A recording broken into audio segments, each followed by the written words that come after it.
আমি জননী তুমি হারনি, পালিয়ে গেছো তুমি এটাই জানি।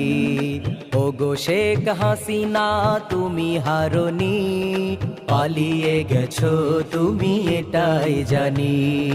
পালিয়ে গেছো তুমি এটাই জানি। দেশটাকে চুষে গেলে 16টি বছর, প্রকৃত দেশ প্রেমী পাইনি কদর। দেশটাকে চুষে গেলে 16টি বছর, প্রকৃত দেশ প্রেমী পাইনি কদর। তুমি যে ছিলে শয়তানের নানি, পালিয়ে গেছো তুমি এটাই জানি। পালিয়ে গেছো তুমি এটাই জানি। ওগো শেখ হাসিনা তুমি হারনি, পালিয়ে গেছো তুমি এটাই জানি। পালিয়ে গেছো তুমি এটাই জানি। আমি আর এখানে যে বেঁচে গেলাম, প্রথমত